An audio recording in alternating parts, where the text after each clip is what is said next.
Jimmy K here, Metal Voice. Look at this.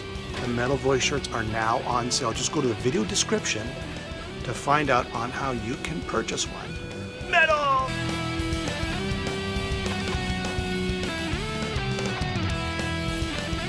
Welcome to the Metal Voice. Today, a legendary guitarist, Dennis Stratton. He's been around. I mean, since the Iron Maiden days. Of course, Lionheart, praying Mantis. So, exciting news, Lionheart. New album. Yeah. That's pretty cool for all the, all your fans out there. You want to tell me quickly about...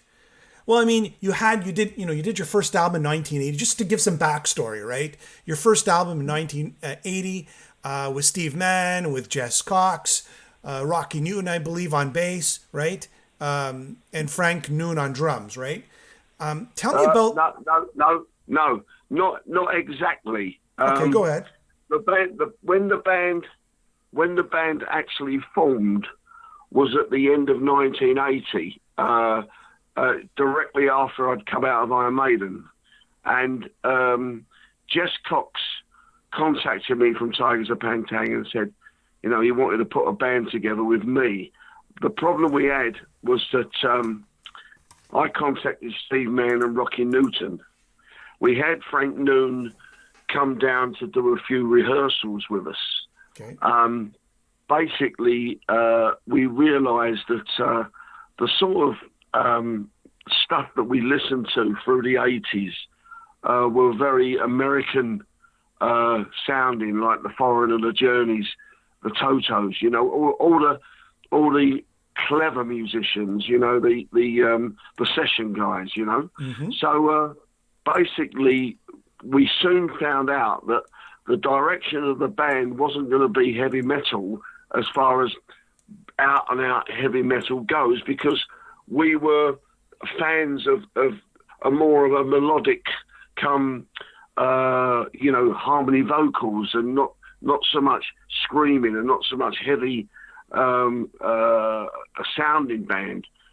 We realised that Jess basically didn't have the voice that would fit the band. It only took a couple of rehearsals, and when we did a recording in the studio, just a sort of rough rehearsal recording, we realised that just didn't have that sort of voice. So for the next 4 years, whilst doing session work from 1980 to 84, myself, Steve and Rocky were doing session stuff for Def Leppard, for vocals, and a band called Girl, and other musicians that were doing albums, while we were still trying to pull a band together, getting the right vocalist in and the right drummer. It took a good 2 or 3 years to get a management over here to contact record companies, and in 1984 we signed to CBS Records in New York and Los Angeles. So basically what happened was we got a singer in called Chad Brown, and Chad is on the first album, and he had a great voice.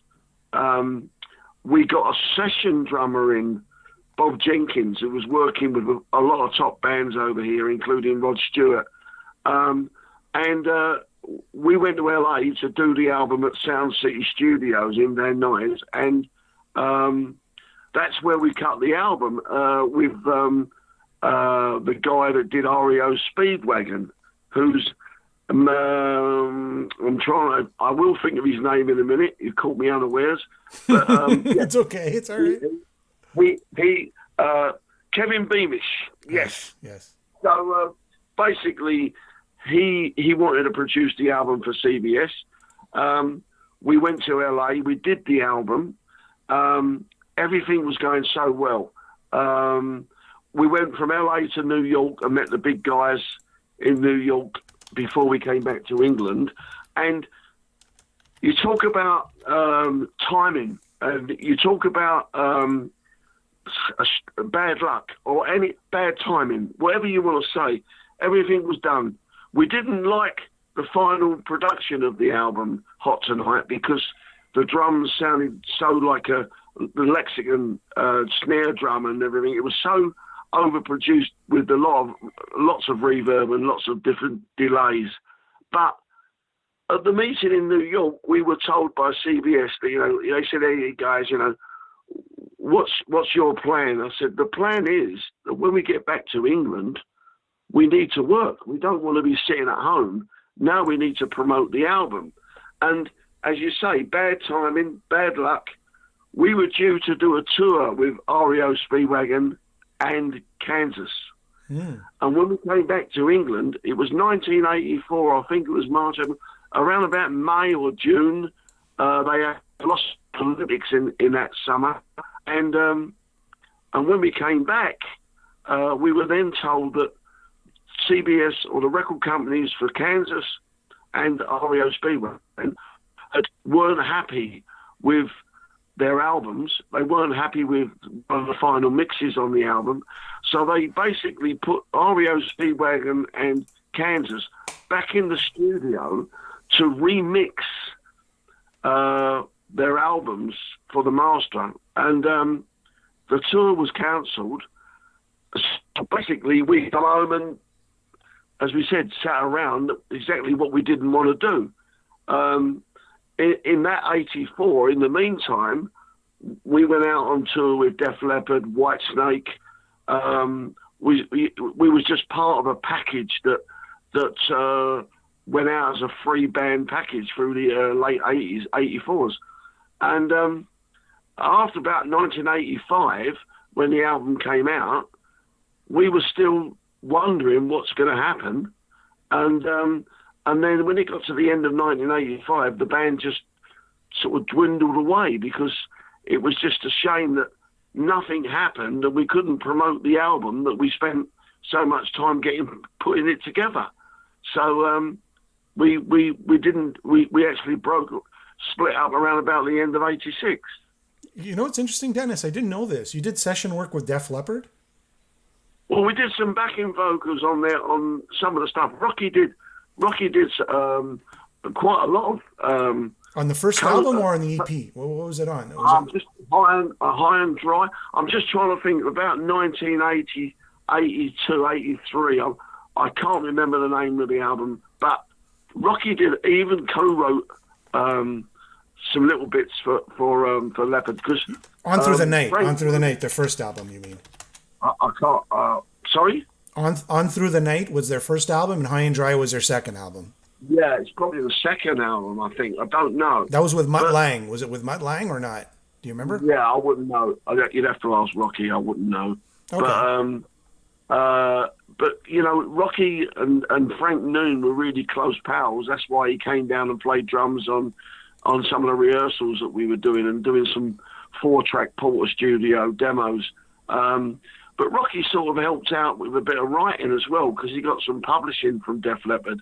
But it was one of those things where you're playing local gigs, you're doing your work to get some income, and we had a studio in Fulham, in London, in Chelsea, and we would go there like a 9 to 5 job every day, 5 days a week. Me, Steve, and Rocky would go to the studio and would sit and write, and it's like coming into a job. You get the train, you go to work, you book in at 9 o'clock, you go till 5, then we go to the pub and have a couple of pints, go home, come back the next day. And that's what we did for sort of 4 years. And we had so many songs that we were demoing. But as I say, when we came back and the tour was cancelled, we did the shows with Def Leppard and a couple of other bands. Whitesnake, we did their tour in England, and the band sort of dwindled away. It sort of lost direction around about 86, and that was when we had a good 2 or 3 years thinking about what we're going to do. And then I joined Praying Mantis in 1990, and I was with Praying Mantis for the 15 years till 2005. So it wasn't. It was always a lost love with Lionheart because it was our life, and it was just something that we believed in, and we still do. So, here we are back together, a reunion with a great singer, and bringing in Clive Edwards because Clive used to help us on drums on some of the demos while he was working with UFO and Thin Lizzy. So Clive used to come in and sit there for a couple of days, and we'd record him on the demos that we were doing on the Porter Studios. So it was an ongoing thing where we had a base to work from, and we'd always go there every day, So Second Nature comes out in 2017, right? The reunion. Is that considered the reunion?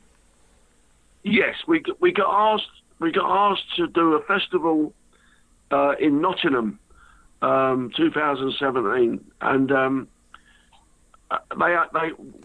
we'd already been playing with so many different bands throughout the 20 years or so that we were apart.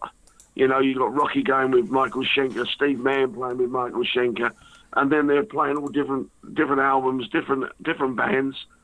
Clive went off and done the UFO thing, and he did with Thin Lizzy before that all fell apart. And it was just one of the things where someone said, listen, we want Lionheart to get back together and just do one show in Nottingham, please. And we were asked by Classic Rock Magazine, we were asked by so many different people. So we got back together, and we got a guy in, Lee Small, a singer, a fantastic singer. And we went back through all the old recordings and all the first album, and the things that we could find that were going to make we had the first album plus some stuff that didn't get on the first album, and we went and done this gig in Nottingham, and it was unbelievable. And when we came off stage, we had people interviewing us backstage, and they were saying, you've got to do an album. and to be honest, Jimmy, it's so good, because Steve Mann, throughout the last 30 or so years, has become a fantastic producer. He's produced albums and bands. Albert Lee, one of the guitarists, he produces his albums and records him. He's a great multi-instrumentalist, great studio man, great engineer, and a great producer. He's got his own studio in Hanover in Germany. And we sat down and said, look, with the help of the internet, we can do this. We can do an album. So what we did was, through WhatsApp and through email, everyone's at home, and we just piled in loads of suggestions, and we came up with, there was 2 or 3 songs that never actually got on the first album, and we decided to put them on Second Nature, and then we started writing, and it just became a breath of fresh air, because there was stuff I was writing 30 years. I wrote all about Maiden, Prayer Mantis, about Lionheart. It's all about your life story in 30 or 40 years. And Rocky come up with a couple of tunes. Steve Lee come up with some great vocal lyrics and some good songs. And I'll be honest with you, we did the album totally from start to finish in about 4 months. And it was just incredible, absolutely incredible. And then, which brings us to today, right? I mean, so in terms of musical direction, have you completed the songs for this new album for 2020? And I guess it's going to be released in 2020, right? What style are you going? Are you sticking to the traditional, first album Hot Tonight style? Where are we going with this? The easy listening? What? No, I think once we started putting the songs down for Second Nature, and also you get influenced by the music now compared to '84 with Hot Tonight. The modern music now with rock bands, bands that that I work with, like within Temptation or European bands and American bands. There is so much influence out there that you're listening to. But the good thing about Lionheart, which isn't actually, we don't do it on purpose, but it always happens is the fact that whenever we start writing and you're influenced by all these different bands, orchestral heavy metal or orchestral rock, you're influenced by all the different things around you. It always ends up coming together with Lionheart. When we start doing the backing vocals, because me, Rocky and Steve do all the backing vocals, we track them and we sing together and it comes together, but it still has the Lionheart sound, the Lionheart feel. And whether or not it's because it's in our blood, we don't know. It's just that if you listen to Second Nature, the production's got better through Steve. Recording techniques have got amazingly better. Also, through internet, we're able to sit at home, or we're able to sit in our own area of home. Like just up the road, I have a studio, thank God, which friends of mine own, and I go there and I go and do all my guitar parts in there because Steve will send me over from Germany a couple of tracks. This, let's work out what we're going to do here with the guitars. It always ends up the main point of Lionheart was always harmony guitars, harmony vocals. So it's always going to be that sort of like feel and sound of the band. But now, with all, as I say, with all the influences around you, we're getting more information by listening to people like Within Temptation or whatever you want to listen to. Steve's in Germany. He listens to so many European bands now, but he gets different influences and little. It's more of an education, really, that you don't end up being an old, mid-60s rock guitarist. You end up listening to the younger bands and thinking, do you know what? This sounds good. So it's still going to be on the harmony guitars, harmony vocals, still leading towards an American sound, as you say. Like the Kansas, like your Journeys, like your Totos. Still going to be leaning towards that, but that's the sort of music we love.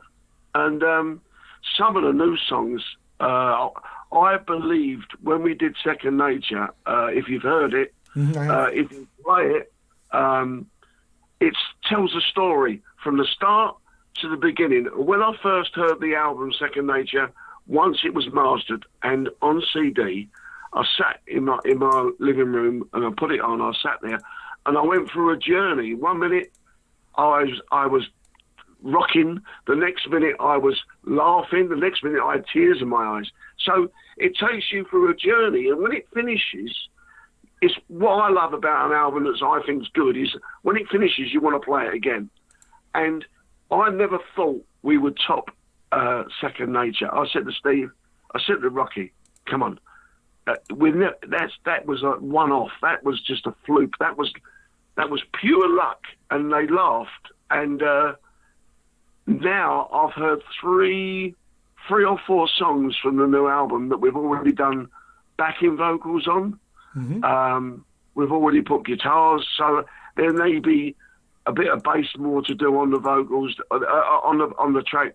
Lee may have to replace a couple of vocal lines. But, Jimmy, at the end of the day, I listen to it and I play it to people. Hey, listen to this. It's going to be on the new album. It's just a rough mix, which may need polishing up with a few little edits and overdubs. And it sounds absolutely phenomenal. And what Steve's doing with his new toys that he's bought for his studio is amazing. So I'm really excited now that we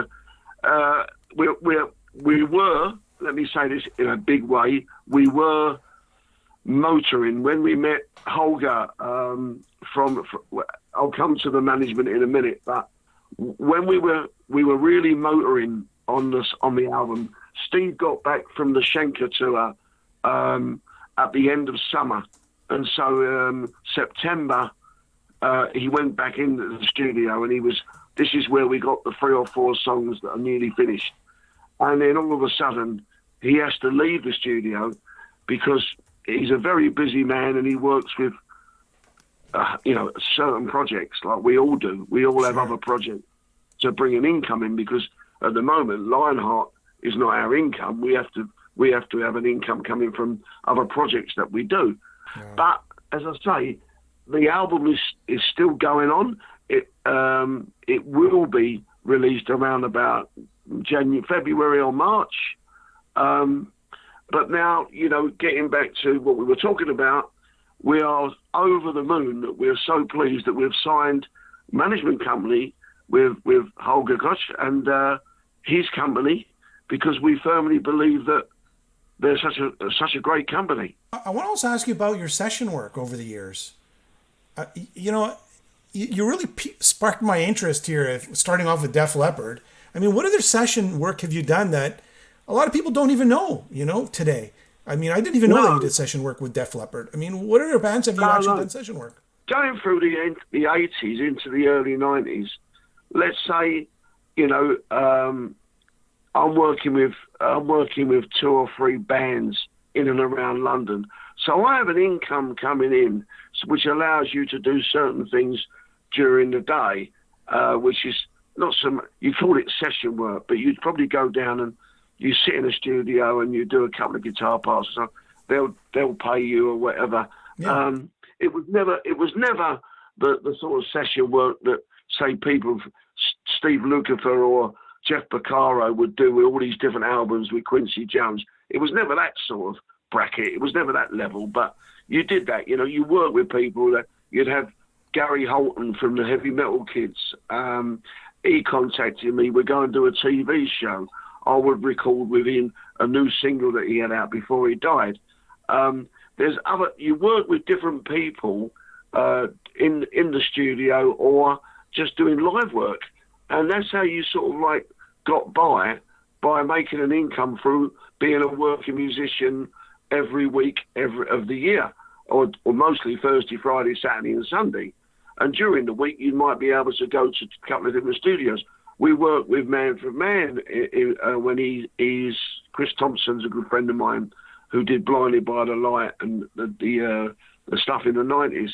But it's part of your life, And then when in 1990, I joined Prayer Mantis, so that seemed to all come to a stop, because Prayer Mantis would be writing for, say, 2 or 3 months while we're doing our local gig work around London and the outside areas. So you'd do your regular work, getting an income, and then you'd go to the studio and you'd be working on these songs and recording. And we did that for 15 years. So then we'd tour over in Japan and then go and do some festivals in Europe. So it wasn't so much session work then. It was only for a few years while me, Rocky and Steve were maybe looking. How about this? What was the most, I don't know how to word this, I wouldn't say the most famous session work you did that nobody knows about. Okay, Def Leppard. Well, like you said, Def Leppard, right? On High and Dry. But that was probably just all backing vocals and things like that. Even backing vocals. Like, what sort of session work? Yeah. The most famous session work you've done that nobody knows about. I'm fascinated here. Well, the funny thing was, I did a project around about 92 with a couple of guys in London, and he was putting out compilation albums, and so he got hold of Paul Diano, and he got Paul Diano in to do some vocals on some songs, and then he asked me to come in, and I spent a good 6 months. But he had all different people from, if you look up All Stars, or if you look up British Steel, or I can't think of the names of the albums off the top of my head at the moment, but there were about 5 albums that I'm actually singing on and playing guitar. That we did about loads of recording sessions that I would do on my own, some vocals, a lot of guitar work.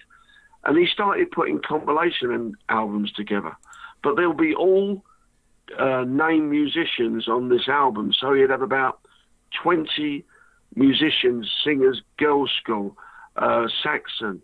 He'd have all different people coming down to do session work on this album and putting them together. And once he got a collection of about 20 songs, he became a little bit of a crook. He became greedy. So what he did, he never paid any of us. He never paid anyone for recording all this stuff. But he put these albums out as like under a different name, with compilation, with different drummer from Saxon, the bass player from so-and-so. And they were all on 4 or 5 albums. But there was loads of us. We went down here, did vocals, we did everything. There was musicians, Paul Sampson. There was like Tino Troy from Praying Mantis. There was like, we went to Russia and did some stuff over there. And it was tons of, musicians all on these 4 or 5 albums. Oh, yes, I remember. All Stars and yeah. Yeah, it was either British Trapped. Steel. It was, yeah, that's it. And no one ever got paid for doing any of that. But that was one of the big mistakes, that people still come with them albums when I'm in Italy or France or Germany or wherever I am doing a tour. They come with these albums and they want me to sign them. How about Paul Di'Anno and the Iron Men, the original Iron Men? Yeah. You see, I never spoke to Paul. He put that together with 2 separate different sessions, and I never knew he was going to do it. And there's me on the front of an album cover with like a tin hat, a tin helmet on, like Ned Kelly, and I'm thinking, what's he doing? And it was only Pony Canyon from Japan that contacted me in '92 and said, do you realise that all these albums are on sale? Some of them are bootlegs, some of them are imports, and we can't stop it. So you're telling me the first 2, there's 2 Iron Man albums. You went in and you didn't even record with Paul. You didn't even know if you were recording with Paul these albums. Is that what you're saying? Yeah. No, I didn't have a clue about it. I did that because I'm in good faith, because he said to me, while I was working with Praying Mantis and we were signed to Pony Canyon in Japan for a recording contract, and we were touring over in Japan and doing the festivals in Germany and things like that, he said to me, well, if you're not busy, come down the studio. And I went, yeah, okay. And he started doing his project. He said, look, what we could do is maybe do a solo project, but it'll be different from Praying Mantis. I went, yeah, okay, as long as it don't interfere with Praying Mantis, as long as it don't jeopardise the Japanese deal, as long as it don't interfere with anything Praying Mantis was doing. And then when the record company contacted me, because we signed with Pony Canyon in 1990, and in '92, when he started putting these albums out, they contacted me and said, Dennis, do you know what's going on? And I went, no, I didn't have a clue. And then we tried to find this guy, and no one knew where he was. And look, I'm looking at your Wikipedia right here. It says he officially left Praying Mantis. Okay, what? In 1995, he formed a project called the Original Iron Men, and that's you, by the way, with another Iron Maiden member, Paul Di'Anno. The duo released 3 albums. It sounded like you put this project together with Paul Di'Anno and you went in to record with him. Yeah, that's ridiculous. No, but also I didn't leave Praying Mantis till 2006. Yeah. No. It's actually, sorry about that. Yeah, it says that. My bad. So it just says Dennis Stratton formed a project called Iron Man with Paul Di'Anno. Yeah. So Paul Di'Anno, did he know you were doing this with him? I've no idea, because I don't speak to Paul. But as I say, the truth of it is, I was running a pub in East London called the Cart and Horses, where Iron Maiden first started, and I was living at the pub because I was playing there, and I was also living there and running it as a business. Wow. And I got a phone call from the record company from Japan, and this was in '92, and they said to me, these albums are coming out all over Japan. Did you know about it? I went, no.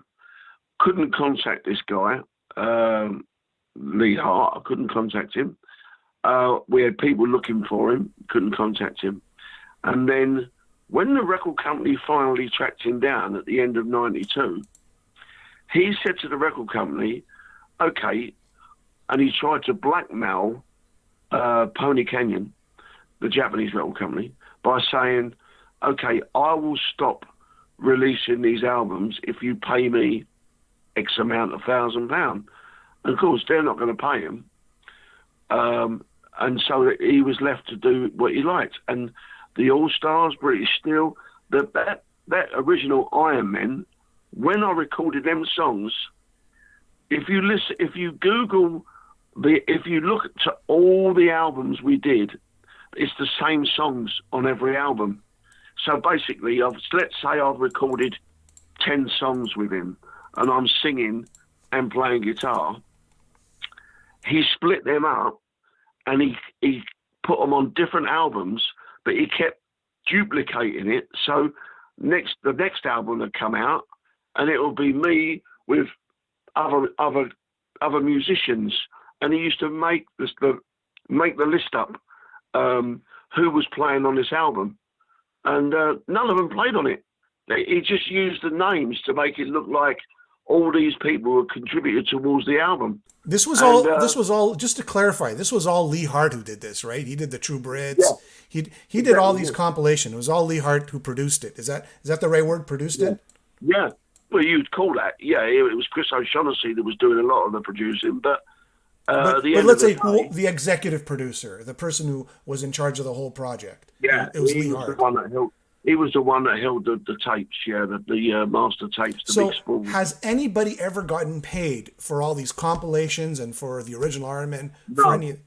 Okay. No, nobody. And it really, to be honest, Jimmy, it made a lot of people angry here, and especially in the East End of London, where we have a lot of tough people, which is hard growing up in East London. So when you know what it's like there, people don't take very kindly to that. I've seen him a couple of times because he had some dealings with Paul Diano in Italy. And basically, he's very lucky to still be walking because there were a lot of people that were very angry with him. But no one got paid. He released them albums. But if you was to look closely at the Wikipedia, to me, is a joke because people put that on. They don't even know the real story, but they think they're printing something, that's true. But they should really do their homework before they do anything on Wikipedia. But that original Iron Man, when I saw the front cover that come out, the Japanese people showed it to me. I could not believe it because it looks like two guys in tin helmets. It's a joke. It's like a cartoon, and it's embarrassing. So basically, every interview I've done since 1992, I've told the same story. Yeah. No one's ever disputed the story because it's the same with anything with Iron Maiden. Anything that's said, I speak the truth, and I've got nothing to hide. If they want to call me a liar, if they want to take me to court, because I know I wouldn't say a word if I wasn't telling the truth. And this got to a point where he's lucky to still be walking and not in a wheelchair because a lot of people were very angry with him. And so, that's all forgotten now. But getting back to the session work, there's a lot of people you work with that you're not involved with the band, you're not involved with the musicians. It's just you're sort of like you're a helping hand. Yeah. I know. I get it. But again, to me, it's like I still want to know what songs did you do back vocals on Def Leppard? This is fascinating. We'll have to ask Rocky. Because he will know everything about it because he still keeps in contact with Joe, and they all used to live together in Isleworth near Heathrow. So I'll have to ask him and get back to you. Yeah, I'd love to know. I think that's a lot of Def Leppard history there. That's a big news. Yeah, Phil Collins, that's guitarist with Def Leppard now. Yep. Well, his band in London with Phil Lewis was called Girl. Yep. and we did all the backing vocals on their album as well. That's cool. We were hired because when me, Rocky, and Steve sing 3-part harmony, we sit around the piano and straight away we just gel. We know the notes. All we need is the track, and then they'll play it to us, and we've got it. It's not a problem. That's why in them days it takes so much time. You know, which fascinates me, because then you go even to the Phantom of the Opera, and I know you've spoke about this many times in interviews, but the reason why it's so big, I mean, it's all because of you, I guess, right? Because of your idea to sort of bring out the vocals or the back vocals on it, which you don't see on too many. But unfortunately, again, the true story with that was getting back to joining Iron Maiden when they gave me the Soundhouse tapes, because going back to meeting them, I was resident with my band RDB, Remusdown Boulevard. Now, we were resident at a pub in Canning Town in East London called the Bridge House, which was well known for a live music venue. Rory Gallagher come down there to jam with us. You know, all the different guitarists, you know, they were all there. They all come down and jam with us. But we were the resident band. And Steve Harris and Dave Murray used to come and watch me play with RDB. Now, you got to remember, it's now 75, 76, 77. RDB had just signed to Quarry Management, which was Status Quo and Rory Gallagher's manager, Colin Johnson. We were signed to Quarry Management, so next minute we're on tour with Status Quo. So we've come from a pub band playing at the Marquee to playing at 60, 70,000 people in Germany and all over with Status Quo. So when we come back, we had so much experience. It was like you grew up. You all that learning you've done at home in the pubs and clubs, you grew up because now you've been on a big stage. You know what it's like. You get the bug. And I've also been involved in recording in the studios. So when Maiden signed to EMI, there was only 3 of them. They didn't have a band. There was no band because they got rid of the drummer and they got rid of the other guitarist because they weren't good enough. So basically, they signed to EMI. They signed a big deal with Rod Smallwood, and they need another guitarist with singing vocals and with backing vocals who does second guitar, who's had recording and touring experience. They come and see me.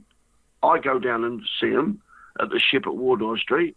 They give me the Soundhouse tapes. When I got home, I'm listening to Prowler. I'm listening to whatever it was. It's only one guitar. It sounds like a kid's band that's just starting up. It was like punky. It was like, I'm used to working with 2 guitars, 3 vocals, Wishbone Ash, that sort of setup. And now I'm listening to a punky 1 guitar band that's just mad. It's 100 mile an hour. So they asked me, would I join the band? I say yes. I learn these songs and we go down to the studio without a drummer and we play Prowler, Rothschild, whatever it was, we play. So then I say to Dave Murray, listen, Dave, I'm used to playing with 2 guitars in harmonies. I know you play on your own. You're a solo guitarist. You don't sing. We need make it sound bigger. So he went, great. So I said, do you mind? He said, no. I spoke to Steve. I said, Steve, do you mind? He went, no. So when I went home, I then started working on Phantom, and I worked on Running Free, and I worked on all the harmony guitar stuff I've been doing since I started playing. And when I went back to the studio, we started running through it, and the whole song sounds twice the size. It's widened the sound. It makes the sound and we're great. Now, Clive Burr, who was in another band at the time, I say, Clive, I've joined Iron Maiden. They're looking for a drummer. You interested?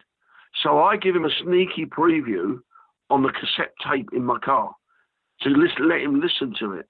So when we went to the rehearsal studio, I said to Steve, have a listen, see what you think. But Clive had already heard the song, so he had a little idea how they went. And when he's running through Brown, of course, Steve went, sounds great. So that made that day, the band was from a 3-piece, it went into a 5-piece. But the funny thing about Phantom, Jimmy, was that when we were recording, I like to sit in the studio with the engineer on my own.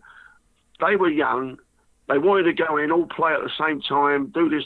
No, let's get the drums down. Let's get the bass down. Steve's a fast worker. He knew what he wanted. He's the governor. So then I was left with the engineers. So we started working on the harmony guitars.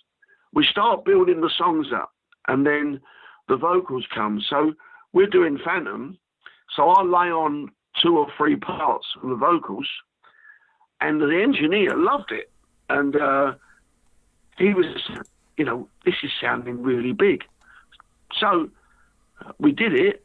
We were listening to it back, and Rod Smallwood walks into the control room, and he listened to it, and he went absolutely mental. He went potty, and he said, "Take all that off. It sounds like Queen." So he didn't want the vocals on there. He didn't want loads of guitars on there. So basically, we said, "Okay, I'll meet you. We listened to you. It's your band. Can we leave one of the vocals on for the harmony bit?" "Yeah." "And can we leave one harmony guitar on?" "Yeah, but no more, because it sounds like Queen." So that's what we ended up with. We wanted to put a few more guitars on to make it bigger, but he wouldn't let us. But still, in comparison to other Maiden songs, there is that vocal layers. There's those harmonies on the guitars and the vocals, which makes the song basically. Yeah, a lot. Unfortunately, because it was so short-lived. Because unfortunately, me and Rod Smallwood never really got on so well when he first started managing the band, because I was older than him, and he saw me as a bit of a threat. So basically, when we went on the Kiss tour, I said to him, "Rod, look, don't think I'm being rude. Don't think I don't want to be with the band." I said, "But there's an old saying in bands on a tour." I said, "It's the same as at home. If you're with someone 24 hours a day, you're going to get fed up with them. You're going to get just pissed off. So basically, you need that bit of space." Rod was one of these managers that wanted to keep the whole band together 24 hours a day. And it was claustrophobic. And I had a wife at the time and a young baby, a young little girl. And he wanted the band to be together 24 hours a day.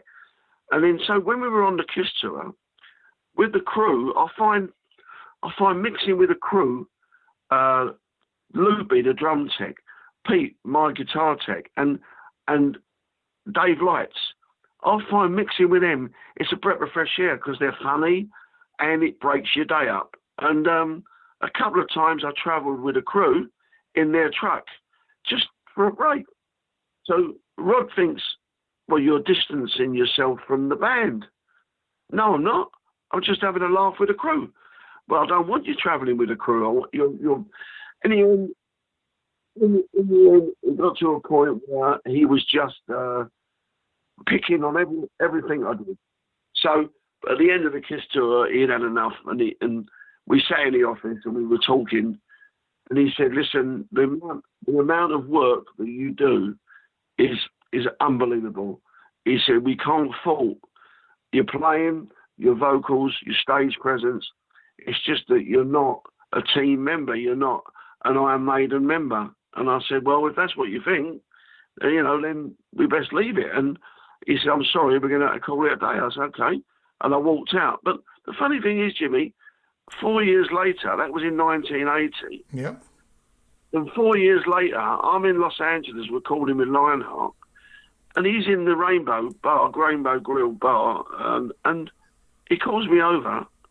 He had his own little table there, and we're having a beer, and he then says, "I owe you an apology, because everything you said about keeping people together, it all came true, because he kept everyone together. Once they got rid of Paul, and they got Bruce in, And the next minute, they've got Adrian. Then Bruce starts falling out with Steve. Adrian leaves the band. Bruce leaves the band. And the next minute, it's nightmare because they're not talking to one another. Yeah. So he went, So he said, everything you said's come true. He said, I've got band members not talking to the other band members and they have to travel separate. So, I was with Steve last month in Vegas in October. I was with Steve 2 days. We all went over to Vegas. He's coming over to Essex on the 13th of December. He's coming over here to do some rehearsals with British Lions. I'll go and see him. We'll go out for a beer. Everything's fine. It's just that... So it's cool. You guys are still friends. Yeah. That's amazing. Oh, yeah. We see one another all the time, especially about football with West Ham and things. But, I go to see the British Lions. I'll see him wherever he goes. He comes over. He comes to see me play if I'm playing local. And he's coming over on the 13th of December because he's got to do some rehearsals before he does the British Lions tour. But, that was when everyone was so young that they didn't know. They didn't have a clue what was coming. But the funny thing is, getting back to Phantom of the Opera, I shouldn't really say this, but no one else is going to know anyway. So after I did an interview many, many years ago, and it's become quite a well-known interview I did because on it I say about Rod Smallwood taking the guitars and the vocals off of Phantom because it sounded like Queen. Everywhere I've gone since sort of probably May, say 1983, 84, when Maiden have started becoming one of the big bands, everywhere I go, people, it could be any country, Spain, could be anywhere, they come up to me and they say, the interview you did where you say the Phantom of the Opera sounded like Queen? I said, yeah. He said, why don't you record it now and see what it sounds like, but your own version? Oh, yes. So basically, I was talking to Steve Mann a couple of weeks ago, and he heard about this interview, and I said to Steve, when we do the album, I said, I'm not saying it should go on the album, on the new album. I said that everywhere I go, I keep getting asked why I never ever recorded Phantom of the Opera with all the vocals and all the harmony guitars, like a big production on it. And he said to me, well, that Japan always demand a bonus track on the album. It could be anything. Japan always want an extra song than any other country in the world. They demand a bonus track just for Japan. Now, last time we did Don't Pay the Ferryman, a cover. Yes, I remember. He said, why don't we do Phantom of the Opera as the bonus track for Japan and see how it goes down? And I said, fantastic. So I'm going to speak to Steve Harris. I asked him if he's okay with that because they've never bothered me about doing these gigs with the Maiden conventions and all that. So I'm going to ask his permission. If he says yes, then we're going to record it. But it'll have our sort of what I have inside my head, like a Bohemian Rhapsody comes. Love it. I don't know. Yes, do it. It could be something that people have always wanted to hear, but I've never had.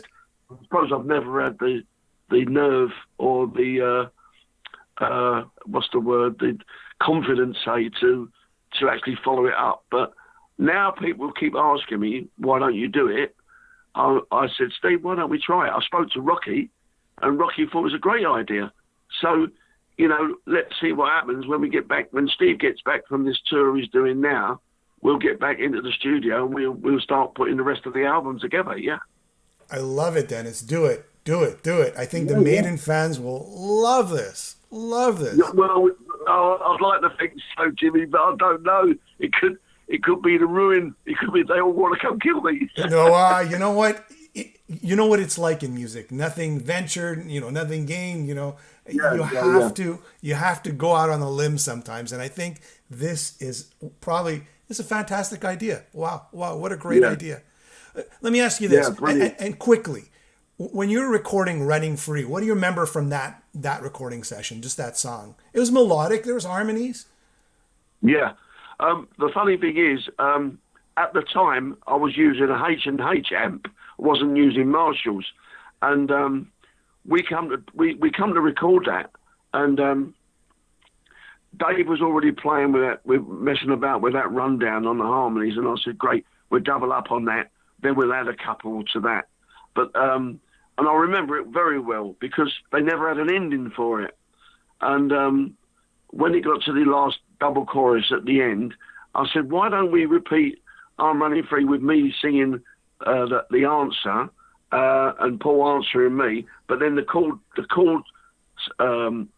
projection, the chords will go up. Instead of doing the same chorus over and over again, I'm running and then move up, and so it sort of like comes back to the same sort of chord, but you're progressing up the neck and building the end up with the run at the end. And we tried it, and it worked really well. But the funny thing was, when that album charted at number 4 when it first came out, in the hit parade over here, in the charts over here, we were asked to do Top of the Pops, and I'll give Rod Smallwood his due. He demanded that we do it live, otherwise we weren't going to do Top of the Pops. And no one had ever played live on Top of the Pops. Nobody. Yeah. And we got to the studio in the BBC, and I said to Dave, listen, you won't be able to use that Marshall because the volume is too loud. Because it's a funny story that Shakin' Stevens was singing on the next stage to us, and he was miming, and he had a monitor in front of him with the music and his voice coming out of the monitor, and he was dancing. Well, because we couldn't hear the monitor because it's facing up towards his face, all we could hear was his new trainers squeaking on the stage. So basically, he's recording this Top of the Pops with a backing track and he's miming, but we could only hear his trainers. That's how quiet it is in the studio. As he's dancing, his trainers were squeaking. So that's all we could hear. So I said to Clive, you're going to have to dampen all the drums down. So they're going to sound a bit boxy, but that don't matter because it's all it's not a lot of snare in it. So dampen the drums down. And then I said to Dave, I'll borrow you an H&H amp because the one I was using had a master volume and a gain and a normal volume. So basically what you have the normal volume right down and you have the master just touched on and the volume just on and the gain full on. So basically it sounds like a transistor radio, but it still had that sort of angry sort of sound for the guitars to be able to reproduce what it sounds like live, What do you remember, and quickly, like what do you remember about recording Remember Tomorrow? Did you add any sort of guitar tones there, or I mean it's kind of like one of the newer songs, right, when the album was being recorded? Yeah, well, the reason you'll find that a lot of the stuff that I do with a lot of bands that I've worked with is that if Dave Murray, with most of the stuff that Iron Maiden do are all in E minor. Through the last 30 odd years, I think they've used the E minor D to C back to D on about 200 songs. I don't know, but basically with Remember Tomorrow being in E minor, if you listen to the two guitars or the three guitars that are separated, you'll hear Dave playing a low E minor with a picking, but you'll also hear a high chorusy, flanged chorusy, 3-note picking like from the E, B string, and the G, which is that's me, which is I'm up near the sort of like where are we? 5th, 6th, 7th, 8th or 9th fret. I'm up the top, just picking on the E, B, and G string, and you'll hear it is in like a chorusy, high picking sound. And the reason that is because if you've already got you don't want two guitars playing the same thing. So if Dave's playing a low E minor, picking with a bit of a chorus on it, then I'm doing an octave above. So it separates the two guitars and just gives a different feel to the verses in the song. And then we all play the riff. So that's part and parcel of the song that they wrote. But I always seem to try and play somewhere different on the neck of the guitar, just to give it that little bit of separation on the guitars. I guess that's pretty much it. We've talked for an hour. We could talk for an hour another time. Brilliant. Fantastic, Jimmy. Great talking to you, mate.